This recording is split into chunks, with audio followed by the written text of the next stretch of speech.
ഹരി ഓം. ഏവർക്കും ആസ്ട്രോളജിക്കൽ ലൈഫിലേക്ക് സ്നേഹപൂർവ്വം സ്വാഗതം. ഞാൻ AS ദേവാനന്ദം. ഇന്ന് നമ്മൾ സംസാരിക്കുന്നത് നമ്മുടെ ജനുവരി 2026 ജനുവരി മാസഫലമാണ്. നമുക്കറിയാം, പുതുവർഷത്തിലേക്ക് നമ്മൾ കടക്കുവാണ്. നമ്മൾ കുറേ കാര്യങ്ങൾ ആഗ്രഹിച്ചിരുന്നു. കുറേ കാര്യങ്ങളൊക്കെ നമുക്ക് ഈ വർഷം 2025 നേടിയെടുക്കാൻ സാധിച്ചു. ഇനിയും ഒത്തിരി പ്രതീക്ഷയോടെ, ഒത്തിരി പ്ലാനോടെ, ഒത്തിരി ഐഡിയാസോടെ നമ്മൾ പുതിയൊരു വർഷത്തിലേക്ക് കിടക്കുകയാണ് അല്ലേ, 2026. അപ്പോൾ ആദ്യം തന്നെ എല്ലാവർക്കും advance happy new year. Okay, അപ്പൊ നമുക്ക് ഈ ഒരു വർഷത്തിലെ ആദ്യത്തെ മാസമാണ് അല്ലേ. നമുക്കറിയാം, തുടക്കം നന്നായ പിന്നെ അവസാനം അല്ലെങ്കിൽ first impression is the best impression എന്ന് പറയുന്ന പോലെ ഈ മാസം നമുക്ക് എങ്ങനെയുണ്ടാവും, ഈ മാസം നമ്മൾ എന്തൊക്കെ കാര്യങ്ങളാണ് ചിന്തിക്കേണ്ടത്, എന്തൊക്കെ കാര്യങ്ങളാണ് നമ്മൾ കരുതിയിരിക്കേണ്ടത് എന്ന് നമുക്ക് നോക്കാം അല്ലേ. പിന്നെ നമുക്ക് ആദ്യമായിട്ട് മേടരാശിക്കാരുടെ, അതായത് നമ്മുടെ ജാതകത്തില് ചന്ദ്രൻ നിൽക്കുന്ന രാശി ആണ് മേടരാശി എന്നാണ് ഈ വീഡിയോ കാണാൻ സാധിക്കുക കേട്ടോ. അപ്പം ഈ മേടരാശിയിൽ ജനിച്ച നക്ഷത്രക്കാരൊക്കെയാണ് അശ്വതി, ഭരണി, കാർത്തിക, കാലം. ഈ 2 നക്ഷത്രക്കാരും എന്ന് പറയുന്നത് എന്താണ്, മേടരാശിയിൽ അടങ്ങിയിട്ടുള്ളവരാണ്. ഓക്കെ, ഇപ്പൊ മേടരാശിക്കാർക്ക് ഈ ജനുവരി മാസത്തെ സംബന്ധം നോക്കിക്കഴിഞ്ഞാൽ നമുക്ക് ഈ ഒരു ടൈമിൽ നമ്മുടെ ഗ്രഹനില എന്നൊക്കെ നോക്കിക്കഴിഞ്ഞാൽ നമുക്ക് 12ലാണ് ശനി നിൽക്കുക എന്ന് പറയുന്നത്. അതുപോലെ തന്നെ സൂര്യന്, ശുക്രന്, ബുധന്, കുജന് ഇവരെല്ലാം കൂടി നമ്മുടെ 9ാം ഭാഗത്ത് ഭാഗ്യസ്ഥാനത്താണ് നിൽക്കുക എന്ന് പറയുന്നത്. അതുപോലെ തന്നെ നമുക്ക് എന്താ വ്യാഴത്തിന് ദൃഷ്ടി വരുന്നുണ്ട് നമ്മുടെ ഈ 4 ഗ്രഹങ്ങളുടെ മുകളിലേക്ക്. അതിനുശേഷം ഒരു മാസ പകുതിക്ക് ശേഷം ജനുവരി 15 ശേഷാനുബന്ധിച്ച് മിക്ക ഗ്രഹങ്ങളായി ഈ 4 ഗ്രഹങ്ങളും ഇങ്ങോട്ട് മാറും 10ാം രാശിയിലോട്ട്, അതായത് എന്താണ് മകരൻ രാശിയിലേക്ക് സൂര്യനും ബുധനും ശുക്രനും അതുപോലെ തന്നെ കുജനും മാറും. ഓക്കെ, ഒരു 13, 14, 15, 17 ഈ ദിവസങ്ങളിലൊക്കെ ആയിട്ട് എല്ലാവരും അങ്ങോട്ട് ട്രാൻസ്ഫർ. അപ്പം നമുക്ക് ഹാഫ് ആയിട്ട് എടുക്കാം. ഓക്കെ, ഈ ഒരു ടൈമിൽ നമുക്ക് തൊഴിൽ സംബന്ധമായിട്ട്, പ്രൊഫഷൻ റിലേറ്റഡ്, ബിസിനസ് റിലേറ്റഡ് അല്ലെ സാമ്പത്തിക സംബന്ധമായിട്ടുള്ള കാര്യങ്ങളൊക്കെ ചിന്തിക്കുമ്പോൾ ഈ ഒരു ടൈമിൽ പറഞ്ഞാൽ ജോലിയൊക്കെ അന്വേഷിക്കുന്നതാണെങ്കിൽ അല്ലെങ്കിൽ ജോലി തപ്പിക്കൊണ്ട് നടക്കുകയാണെങ്കിൽ നമുക്ക് തുടക്ക സമയങ്ങളിൽ കുറച്ച് ബുദ്ധിമുട്ടുകളും സ്ട്രഗിൾസ് എല്ലാം നമ്മൾ ഫേസ് അഭിമുഖീകരിക്കേണ്ടതായിട്ട് വന്നേക്കാം. എന്നിരുന്നാലും നമുക്കൊരു ജോലി മാസപ്പകുതിക്ക് ശേഷം നമുക്ക് ലഭിക്കാനൊക്കെ യോഗം കാണാൻ പറ്റും. എന്നിരുന്നാലും നമ്മൾ ആഗ്രഹിച്ച രീതിയിൽ നമുക്ക് പൂർണ്ണമായിട്ട് തൃപ്തി തരുന്ന വിധത്തിലുള്ളൊരു ജോലി ആയിരിക്കണം നിർബന്ധമില്ല. നമുക്കിപ്പം ഒരു നീഡിന്, ഒരു ആവശ്യത്തിന് വേണ്ടി ഇപ്പോൾ ജോലി നിർബന്ധമായിരുന്നു, അതിന് തൊഴിൽ, അല്ലാതെ നമ്മൾ ആഗ്രഹിച്ച രീതിയിൽ നമ്മൾ ആഗ്രഹിച്ച സ്ഥലത്ത് ഒന്നും എല്ലാവർക്കും കിട്ടിയെന്ന് വരില്ല. ഓക്കെ, അപ്പോൾ ഒരു ജോലി കിട്ടാനുള്ള യോഗം അല്ലെങ്കിൽ തൊഴിൽ ഭാഗ്യം അല്ലെങ്കിൽ തൊഴിൽ നേട്ടം നമുക്ക് എന്ത് ചെയ്യാം, ഈ ജനുവരി മാസത്തിൽ പറയാൻ സാധിക്കും കേട്ടോ. ബിസിനസ് സംബന്ധമായിട്ടൊക്കെ നോക്കിക്കഴിഞ്ഞാൽ നമ്മുടെ ബിസിനസ് ആവശ്യങ്ങൾക്കായിട്ടുള്ള ഫണ്ടൊക്കെ നമ്മുടെ കയ്യിലേക്ക് വരികയും അതൊക്കെ നമുക്ക് റോൾ ചെയ്യാനൊക്കെ സാധിക്കുകയൊക്കെ ചെയ്യും. നമ്മൾ ശ്രദ്ധിക്കണം, നമ്മൾ പ്രൊജക്റ്റ് ബേസ്ഡ് ആണ് നമ്മളൊരു ബിസിനസ് നടത്തുന്നതെങ്കിൽ ആ പ്രൊജക്റ്റിനെ നമ്മൾ ഒരു എക്സ്ട്രാ ടേക്ക് കെയർ, ഒരു എക്സ്ട്രാ അറ്റൻഷൻ നമ്മുടെ ആ പ്രൊജക്റ്റിൽ കൊടുക്കും. അത്ര ടേക്ക് കെയർ ചെയ്ത് ആ പ്രൊജക്റ്റ് മുന്നോട്ട് പോവാം. വരുമാനം വരുന്ന കാര്യത്തിൽ ചിന്തിച്ചു കഴിഞ്ഞാൽ നിങ്ങൾക്ക് വരുമാനങ്ങൾ ഉണ്ടാവും, അതുപോലെ ചിലവുകളുണ്ടാവും. ചിലവുകൾ കൂടുതൽ നല്ല ചിലവുകളാക്കി മാറ്റാൻ ശ്രദ്ധിക്കുക.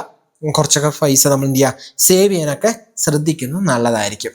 അടുത്ത കുടുംബം related, family life, marriage related ആയിട്ട് കാര്യങ്ങളൊക്കെ ചിന്തിച്ചു കഴിഞ്ഞാൽ നമുക്ക് ഈ ഒരു ടൈം എന്ന് പറഞ്ഞാൽ വലിയ രീതിയിലുള്ള പ്രശ്നങ്ങളൊന്നും പറയാൻ പറ്റില്ലാത്ത സമയം തന്നെയാണ്. വളരെ കുഴപ്പങ്ങളില്ലാതെ ഒരു സമ്മിശ്ര ഫലത്തിലൂടെ കടന്നു പോകുന്ന സമയമായിരിക്കും. നമ്മുടെ 7ാം ഭാവമൊക്കെ ക്ലീൻ തന്നെയാണ്, നമുക്ക് വലിയ പ്രശ്നങ്ങളൊന്നും കാണുന്നില്ല. നമ്മുടെ കുടുംബജീവിതമൊക്കെ നമുക്ക് നന്നായി കൊണ്ടുപോകാൻ സാധിക്കും. പ്രണയ കാര്യങ്ങളൊക്കെ ഇപ്പോൾ എങ്ങനെയാണ് പോകുന്നത് അങ്ങനെ തന്നെ മുന്നോട്ട് പോകുന്നതായിരിക്കും നല്ലതെന്ന് പറയുന്നത്. വിവാഹ കാര്യങ്ങളൊക്കെ ചിന്തിക്കുന്നത് നോക്കിക്കഴിഞ്ഞാൽ നമുക്ക് വ്യാഴത്തിന് ദൃഷ്ടി വരുന്നില്ല. സോ നമുക്ക് ഒരു പ്ലാനിങ് ചെയ്ത് വെക്കാണ്, സംസാരിച്ച് വെക്കാണ്, അല്ലെങ്കിൽ എൻഗേജ്മെന്റ് ഒക്കെ നടത്തി വെക്കാനൊക്കെ അല്ലെങ്കിൽ പറഞ്ഞു വെക്കാനൊക്കെ ആയിട്ട് പറ്റും. നമുക്കത് വിവാഹ കാര്യത്തിലേക്ക് ചിന്തിക്കാതിരിക്കുന്നതിനൊക്കെ ഈ കാര്യങ്ങളൊക്കെ പ്ലാൻ ചെയ്യാൻ എൻഗേജ് ചെയ്യുന്നതൊക്കെയാണ് കുറച്ചുകൂടി നല്ലതെന്ന് പറയുന്നത്.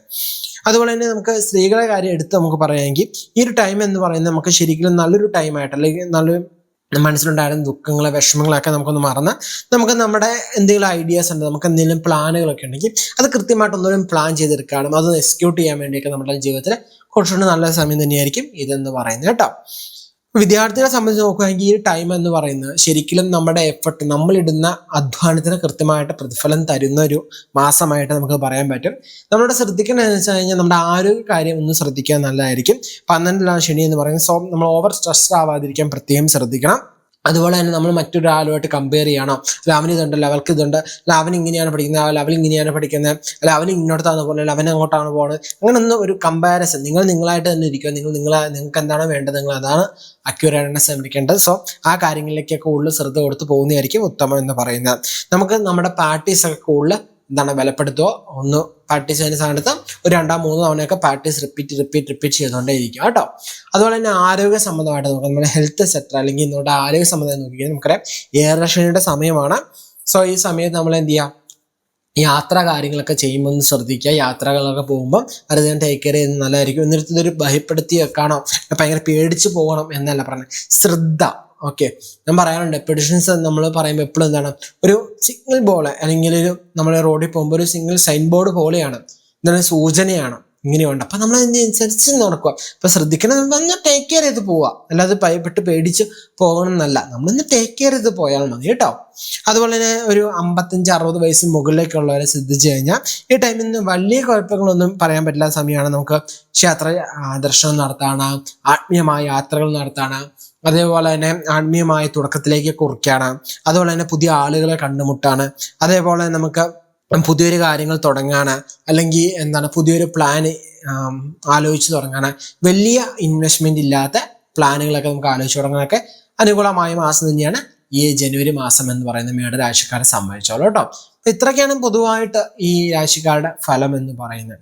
ഇവിടെ നമ്മൾ ശ്രദ്ധിക്കേണ്ടത്, നമ്മൾ കൃത്യമായിട്ട് നമ്മുടെ ഡ്യൂട്ടീസ് നമ്മൾ ചെയ്യുക. ഓക്കെ, നമ്മൾ ചെയ്യേണ്ട കാര്യം കൃത്യമായിട്ട് നമ്മൾ ചെയ്തിട്ട് വേണം നമ്മൾ എന്ത് ചെയ്യാൻ, ഈശ്വരനെ ഡിപ്പെൻഡ് ചെയ്യാൻ, അല്ലെ.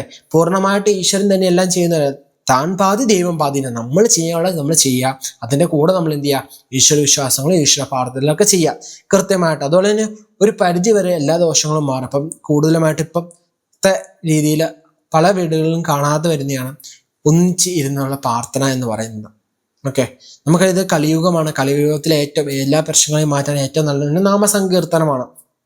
അപ്പം നാമസങ്കീർത്തനങ്ങൾ അറിയാവുന്നവർക്ക് അത് പാരായണം ചെയ്യാം. ഇനി അതൊന്നും അറിയത്തില്ല, നമുക്ക് എന്തെങ്കിലും ഒരു മന്ത്രം, ഒത്തിരി ഒന്നുമില്ല, ഒറ്റയ്ക്കൊരു മന്ത്രം അറിയത്തുള്ളൂ എങ്കിൽ, ഒരാൾ മന്ത്രം പോലും അറിയില്ലാത്ത ഒരാൾ പോലും ഉണ്ടാവില്ല. അപ്പോൾ ഒരു മന്ത്രം അറിയത്തുള്ളൂ, അത് കൃത്യമായിട്ട് ദിവസേന ജപിക്കുക. ആ വിളക്ക് കത്തിച്ച് സന്ധ്യാനേരത്ത് കുടുംബം ചേർന്ന് എന്ത് ചെയ്യുക, പ്രാർത്ഥിക്കുക. കാരണം ഇന്ന് നമുക്കുണ്ടാകുന്ന പല പ്രശ്നങ്ങളും കാരണം എന്ന് പറയുന്നത് നമുക്ക് പ്രാർത്ഥിക്കാൻ സമയമില്ല. നമ്മളെന്ത് ക്ഷേത്രങ്ങളിൽ പോയി വഴിപാട് ചെയ്യുകയും അല്ലെങ്കിൽ പൂജകൾ ചെയ്യും, ഹോമങ്ങൾ ചെയ്യും, അല്ലെങ്കിൽ കുറേ യന്ത്രങ്ങൾ മേടിച്ചിടും. അതൊന്നല്ല, നമ്മൾ ചെയ്യേണ്ട പ്രാർത്ഥനയും കൂടി നമ്മൾ ചെയ്യും. നമുക്കൊരു പോസിറ്റീവ് എനർജി, നമ്മളിലേക്ക് വരുന്ന നെഗറ്റീവ് എനർജി തടസ്സം അല്ലെങ്കിൽ നിർത്താൻ വേണ്ടി നമുക്ക് തന്നെ പറ്റും. അപ്പം നമ്മളെന്ത് നമ്മുടെ എനർജിയെ ബൂസ്റ്റ് ചെയ്ത് കയറ്റിക്കൊണ്ട് വരണം. ഓക്കെ, അപ്പം മാക്സിമം നമ്മൾ എന്ത് ചെയ്യുക, നല്ല നല്ല പ്രാർത്ഥനകൾ ചെയ്യുക, സൽചിന്തകൾ ചെയ്യുക, സൽപ്രവൃത്തികൾ ചെയ്യുക, മറ്റുള്ള ആൾക്ക് ദോഷം വരുന്ന കാര്യങ്ങൾ ചിന്തിക്കാനോ പ്രവർത്തിക്കാനോ പറയാനോ പോവാതിരിക്കുക. കാരണം അതിൽ മുഖേന നമ്മളിലേക്ക് നെഗറ്റീവ് വരും. ഓക്കെ, ഇപ്പം നമ്മളൊരാൾ നശിക്കട്ടെ എന്ന് പറയുമ്പോൾ എന്ത് സംഭവിക്കും, അവർ നശിച്ചില്ലെങ്കിലും നമ്മൾ പറയുന്ന ആളിന് എന്ത് ചെയ്യും, നശിക്കാനുള്ള ചാൻസ് കൂടുതലാണ്. അപ്പം നമ്മൾ എന്ത് ചെയ്യുക, അങ്ങനത്തെ നെഗറ്റീവ് ആയിട്ടുള്ള സംസാരങ്ങൾ നമ്മുടെ വായിൽ നിന്ന് വരുന്നില്ല, നാട്ടിൽ നിന്ന് വരുന്നത് ഒഴിവാക്കുക. സംസാരിക്കുമ്പോൾ കൂടുതലുമായിട്ട് എന്ത് ചെയ്യുക, നല്ല വാക്കുകൾ സംസാരിക്കാൻ ശ്രദ്ധിക്കുക, നല്ല മധുരമായ ഭാഷകൾ ഉപയോഗിക്കുക. അതേപോലെ തന്നെ നമ്മൾ ഓരോ കാര്യങ്ങൾ ചിന്തിക്കുമ്പോൾ സൽചിന്തകൾ ചിന്തിക്കുക, സൽപ്രവൃത്തി ചെയ്യുക. അതൊക്കെ ചെയ്യുമ്പോൾ തന്നെ നമുക്ക് നല്ല പോസിറ്റീവായിട്ടുള്ള കാര്യങ്ങളൊക്കെ. പിന്നെ ക്ഷേത്ര ദർശനമൊക്കെ നടത്തുമ്പോൾ നമ്മളാൽ പറ്റുന്ന യഥാശക്തി വഴിപാടുകളൊക്കെ കഴിപ്പിച്ചാൽ മതി കേട്ടോ. നമുക്ക് നല്ല രീതിയിൽ മുന്നോട്ട് പോകാൻ സാധിക്കും. അപ്പം ഇത്രയൊക്കെ ചെയ്ത് മുന്നോട്ട് ഹാപ്പി ആയിട്ട് പോവാം. നമുക്ക് ഈ ഒരു വർഷം എല്ലാവർക്കും തന്നെ നല്ലതാവണം. നമുക്ക് എന്ത് ചെയ്യാം, ജഗദീശ്വരനോട് പ്രാർത്ഥിക്കാം. അപ്പം നമുക്ക് അടുത്തൊരു മറ്റൊരു വീഡിയോ ആയിട്ട് കാണാം കേട്ടോ.